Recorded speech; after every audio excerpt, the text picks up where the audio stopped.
कार्यालय में आज कांग्रेस पार्टी की इस प्रेस वार्ता में उपस्थित नगर के महापौर अजय मिश्रा बाबा जी, सम्मानित शहर कांग्रेस कमेटी के अध्यक्ष अशोक पटेल झब्बू जी, सम्मानित शहर के संगठन मंत्री सज्जन पटेल जी और यहाँ आए हुए रीवा के सभी सम्मानित पत्रकार बंधुओं, साथियों, आज एक बड़े महत्वपूर्ण विषय पर चर्चा हेतु आपको ये प्रेस वार्ता बुलाई गई है। बड़े दुर्भाग्य का विषय है कि विंध्य की पहचान, जिनको विंध्य में सफेद शेर के रूप में जाना जाता था, जो अपने संघर्षों के लिए पहचाने जाते थे, जो शोषित पीड़ित की लड़ाई जिन्होंने हमेशा लड़ी, जिनके दरवाजे 24 घंटे लोगों के लिए खुले रहते थे और जिन्होंने कभी इस बात से परहेज नहीं किया कि कौन व्यक्ति किस कार्य के लिए आया है, उन्होंने हर व्यक्ति की मदद की कोशिश की। ऐसे विंध्य नायक श्री श्रीनिवास तिवारी जी की मूर्ति स्थापना का कार्य जिला प्रशासन द्वारा रोक दिया गया। बड़े दुर्भाग्य का विषय है और चिंतनीय विषय भी। मैं आपका ध्यान कुछ बातों पे आकर्षित करना चाहता हूं। 19 जनवरी 2018 को हमारे रीवा के और देश के अंतिम राजा महाराजा मार्तंड सिंह का निधन 1995 में हुआ और 19 जनवरी 2018 को विंध्य के महान सपूत, दो बार विधानसभा अध्यक्ष रहे, स्वास्थ्य मंत्री रहे, श्री श्रीनिवास तिवारी जी का निधन हुआ। 31 मार्च 2018 को परिषद में कांग्रेस का पार्षद दल एक प्रस्ताव लाता है और उस पार्षद दल का प्रस्ताव पे सभी राजनीतिक दल सर्वसम्मति से निर्णय देते हैं। वह प्रस्ताव है श्री श्रीनिवास तिवारी जी का मूर्ति स्थापना का और संत पुरुष महाराजा मार्तंड सिंह के मूर्ति का स्थापना का। दोनों के स्थान चयन किए जाते हैं। आप जानते हैं 1995 में जब महाराजा साहब का स्वर्गवास हुआ, उसके बाद मध्य प्रदेश में 25 साल भारतीय जनता पार्टी की सरकार रही। बड़ी बड़ी कई लोगों की मूर्ति लगाई गई, किंतु महाराजा मार्तंड सिंह या विंध्य के किसी नायक की मूर्ति भारतीय जनता पार्टी के द्वारा यहां स्थापित नहीं की गई। नगर पालिक निगम में उनका महापौर था। नगर निगम की परिषद बहुमत के साथ हमेशा उनकी रही। मध्य प्रदेश की सरकार में उनके मुख्यमंत्री काबिज रहे और इसके बावजूद इन्होंने किसी भी विंध्य के नायक की पूछ परख नहीं की। पर 2022 में नगर पालिक निगम के चुनाव में रीवा की जनता के आशीर्वाद से कांग्रेस पार्टी का महापौर अजय मिश्रा बाबा निर्वाचित होते हैं और इनकी पहली MIC की बैठक में, मेयर इन काउंसिल मंत्री परिषद जो होता है इनका, पहली MIC की बैठक में कांग्रेस पार्टी प्रस्ताव पारित करती है कि 2018 का जो प्रस्ताव था सर्वसम्मति से परिषद का, उसका क्रियान्वयन किया जाए और श्री श्रीनिवास तिवारी जी और महाराजा मार्तंड सिंह की प्रतिमा की निविदा आमंत्रित की जाए, स्थापित की जाने की निविदा स्थापित की जाए। यह प्रतिमा स्थापित किए जाने का जो निविदा प्रकाशन होता है वो 30/12/2022 को होता है। इसके बाद ये तय किया जाता है कि श्रीयुत श्रीनिवास तिवारी जी का 100वां जन्म दिवस 17 सितंबर 2025 को है। यह शताब्दी वर्ष है उनका, एक संघर्ष के नायक का यह शताब्दी वर्ष है और यह तय किया जाता है कि उस दिनांक पे इनकी मूर्ति का अनावरण किया जाएगा। इसके लिए विभिन्न विभागों से NOC मांगी जाती है नगर निगम के आयुक्त द्वारा चिट्ठी लिखी जाती है 20 अगस्त को एनओसी दिए जाने हेतु। उसमें सारे विभागों का नाम रहता है।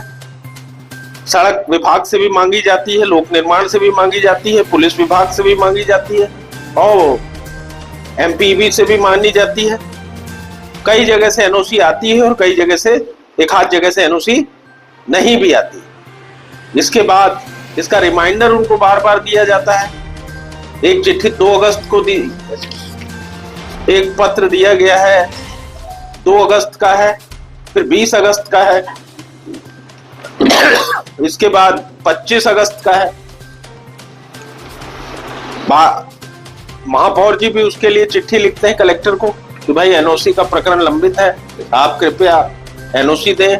एसपी को भी वो उसके बारे में लिखते हैं और उसके बाद कहीं से कोई एनओसी जिन विभागों ने दे दी तो दे दी, जिनकी नहीं दी गई नहीं दी गई।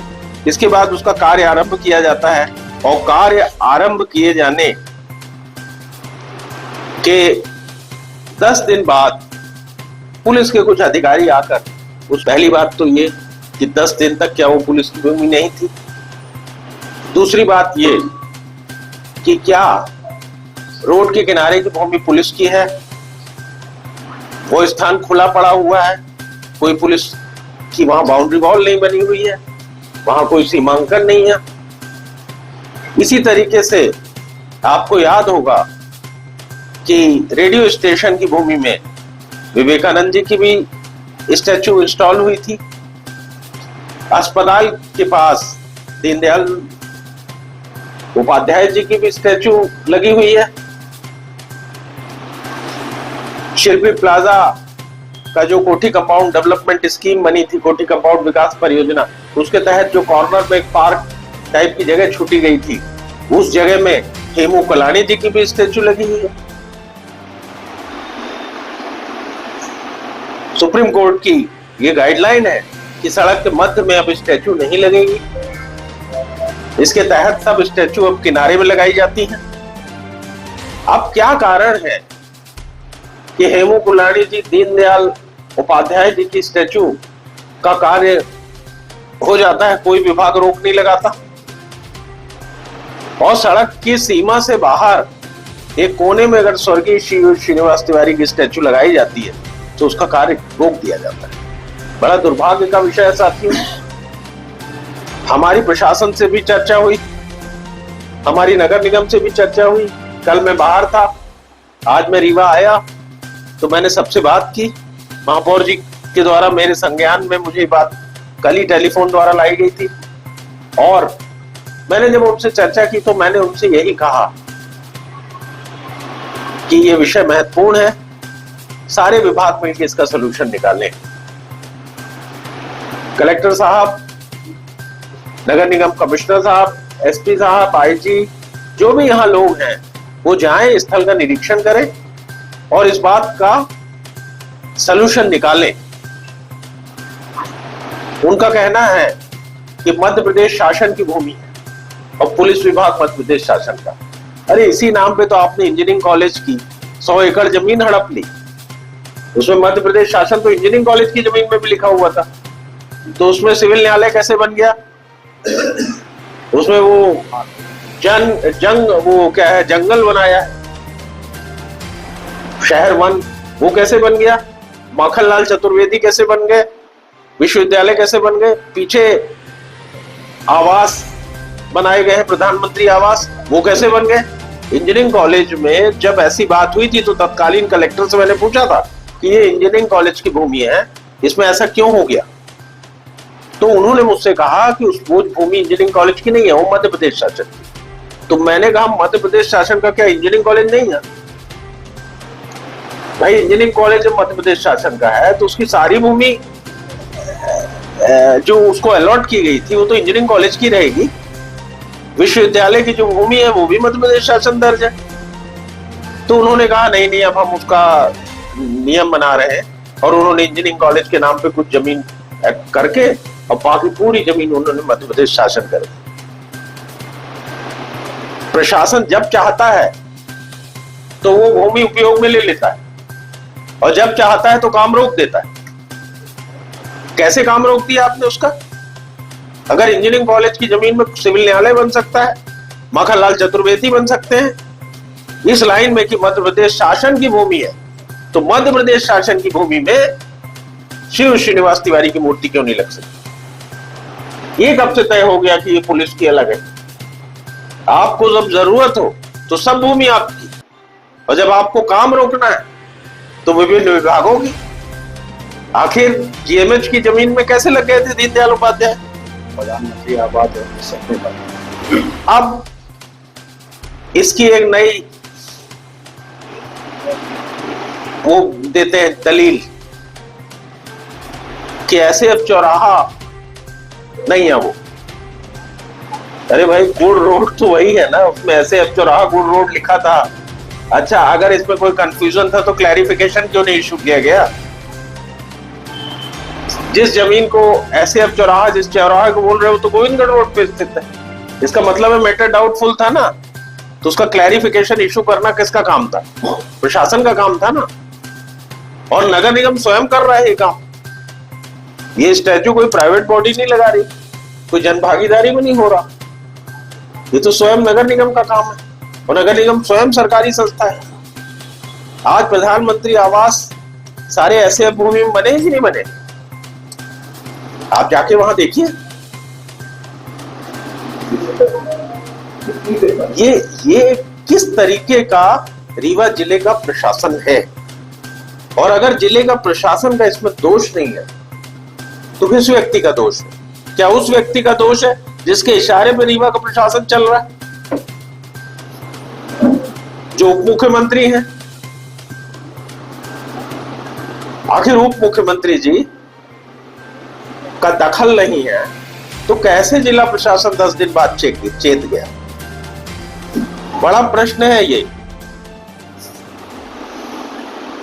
अब तो हम सोचते हैं कि 17 सितंबर को शिव शताब्दी के अवसर पर आयोजित कांग्रेस पार्टी के महासम्मेलन में लाखों लाख जनता जो रीवा जिले और विंध्य की उमड़ेगी, अब वो तय करेगी कि उस मूर्ति का हम क्या करें जिस मूर्ति को बनाया गया। धन्यवाद।